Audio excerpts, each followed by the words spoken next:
So one of the biggest mistakes I made when I was dating is that I compared with my ex just a little bit. And because the person I was dating before, we dated 2 years and we didn't quarrel once. Yes, not once. Even when we're breaking up, I just don't think it's going to work. Really? You mean it? And we both cried, but we didn't exchange, nothing, just moved on. I didn't realize that was a toxic trait. But some people, let me tell you something, it's not always toxic. Peace is possible. Are you listening to me? But there's another extreme. When I brought it up, PL is not always okay. She's your pastor. So she just said, why didn't you marry her? Don't stress me, right? If it was so good, why are you here? There's something I'm going to show you if I have the time. And I must have the time today. Because I know some of you were judging me in your mind. Here we go again.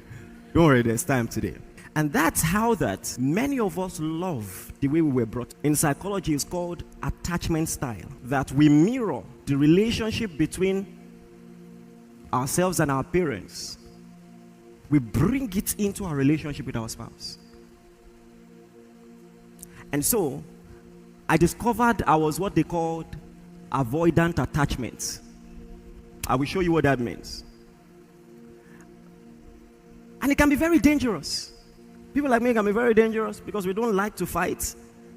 If you cross the line in the friendship, you will just discover, I won't talk to you again. I will just draw the line and that's the end. And so what happened was very simple. And this is the first time it's coming out of my mouth. That's how dangerous we can be. I won't complain, I won't fight, we'll just end it. That's all, we'll move on. It's not you, it's me. So this was what happened. Just imagine. Look at all that God is doing through us by the grace of God. And now, move back maybe 15 years. And I'm trying to date someone.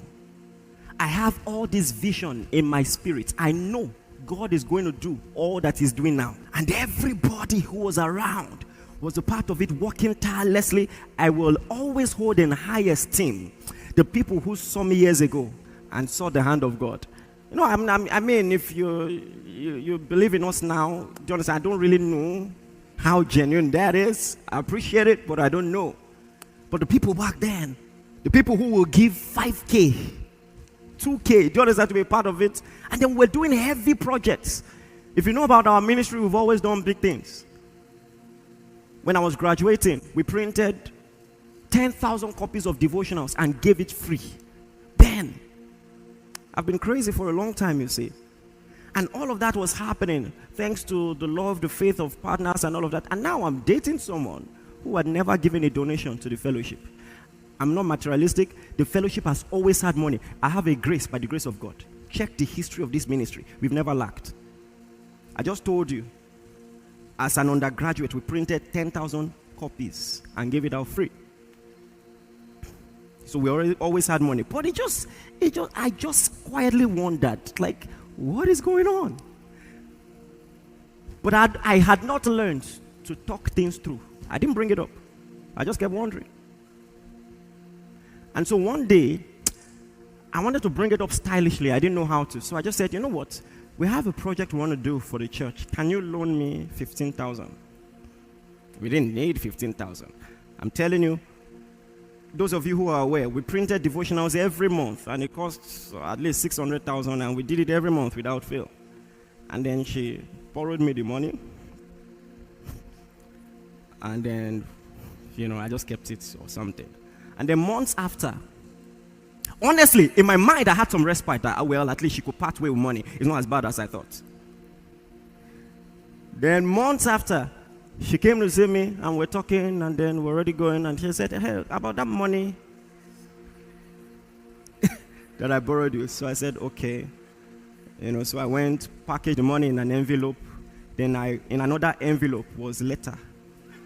Yes. I've changed. If you like, don't judge. I'm not doing again. Look at the way some of you are judging me. You don't understand. Some of you don't understand visionaries. I'm not trying to excuse it, but you don't understand visionaries. How could you not see it? How could you not be? I'm not talking about a large amount. I'm not once, let's be a part of this. 2K. If it was, okay, give me the money back, but you know what, take 2K, just add to this. Not once. The approach was wrong. Do you understand? And you know, I was in a school that didn't use phones. So maybe she thought, my God, the more I explain it, it sound worse. So she must have thought it was a love letter. On the way, in the bus, just opened it. She tried to call me, we don't have phone. So,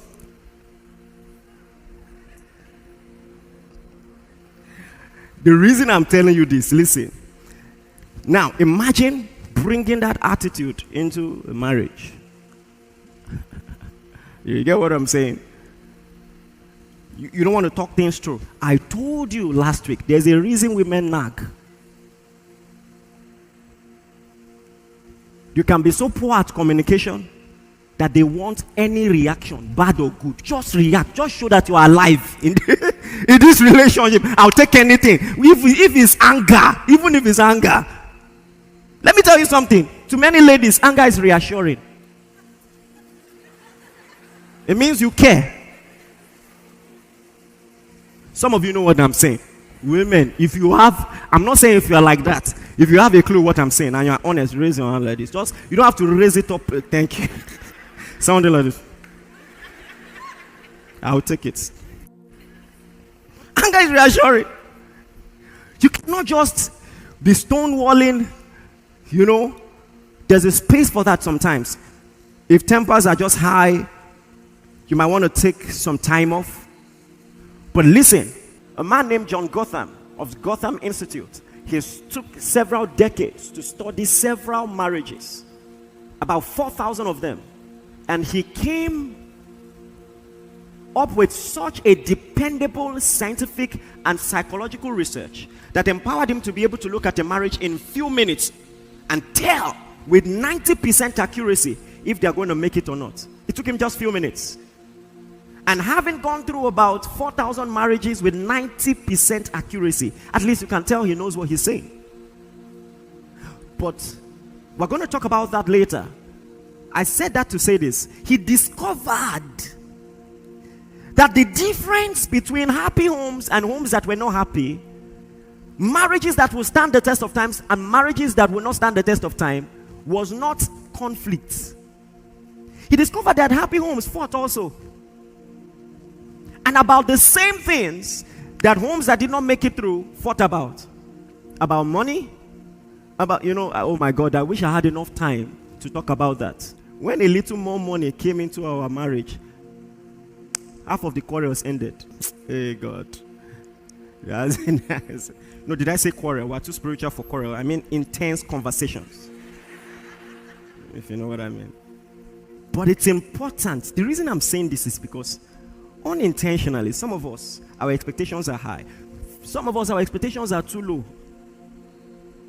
But I'm dwelling on the other extreme for now. Some of us, our expectations are high. Sometimes marriage no hard. Now you find a perfect spouse.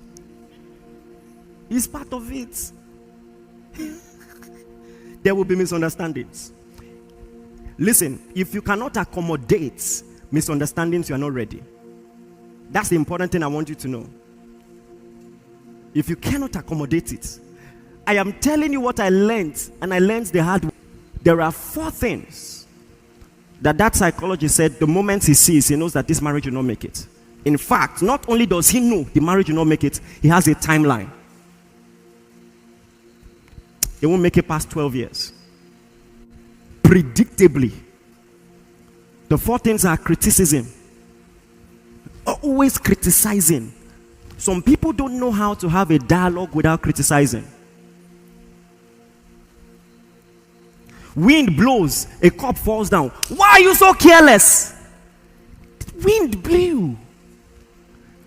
They cannot separate the incidents from the person. They must add labels. You always, Be careful of labels like that. You always. Criticism. Number 2, defensiveness. Defensiveness. Can I tell you something? It's been proven the leading cause of divorce. It's been proven scientifically, psychologically, that the leading cause of divorce is unmet expectation. I kept expecting you to make these adjustments. I kept trying to tell you. You didn't even try. You didn't even listen to me. So I began to stonewall, and there was no improvement until everything fell apart. I am telling you that communication will be the difference between a marriage that makes it and a marriage that does not. What did I say is number 1, please? What is number 2? All right. Number 3, contempt.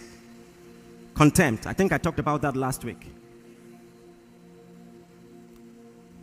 Number 4, stonewalling. Stonewalling, where there is just a wall. Married but single. Very dangerous thing. But like I said, this man also discovered that when the ratio of the good in the marriage is greater than the ratio of the bad, they will still make it. If it is 5-1, you're going to make it. And that marriages that dwell on the negatives. So, oh my God, please, can I talk to you? I was trying to talk about this last week, but you don't understand how important this is. Now, this is what the Bible says. It says, walk in the Spirit. You know the text, don't you? And you shall not fulfill the lusts of the flesh. Some of you don't understand how profound that is. That if I find a walk of the flesh in my life, there are 2 things that I can try to do. Sorry, work on this microphone. It's just echoing or something. There are 2 things that I can try to do. I can try to defeat that habit, which is not wrong. But there is a more excellent way. So, I'm seeing a walk of the flesh in my life. But it says, if I walk in the Spirit, walking in the Spirit doesn't have to be the direct opposite of what I'm doing in the flesh. It just has to be a walk in the Spirit. That the positive will outweigh and eventually conquer the negative. That's so, for instance, someone is battling lust. But as long as he continues to walk in love, walk in peace, have a prayer life, have a study life, even if what he is studying is not directly addressing lust, lust will begin to win. Did you hear what I just said? That all the fruits of the Spirit are connected and all the fruits of the flesh are connected. Your phone addiction might be feeding your pornography addiction. Because in the realm of the Spirit, it's the same thing. You are feeding the flesh. You have not learned to delay gratification, to put your body under. Your mind is trained to say yes to every temptation. Whether it is that do you understand what I'm saying? I'm letting you know that some battles are fought indirectly in the realm of the Spirit. And so, a couple might be having strain, but as long as there are structures that keep bringing them together, when do you go out on dates? When do you talk? When do you sit with each other and touch base? There are some things that as long as they are existent in your marriage, it will be hard for things to fall apart. Please, are you getting what I'm saying? The reason I'm saying this is because conflict resolution is not really about the conflict all the time. The way to make it through some tough times is some other positive things. Some people think if we don't always talk things through, if I don't tell you, if I don't get you to agree you are wrong, we cannot move forward. It doesn't always work that way. If you don't believe me, at least believe this person who has proven it psychologically. What I'm telling you is a fact.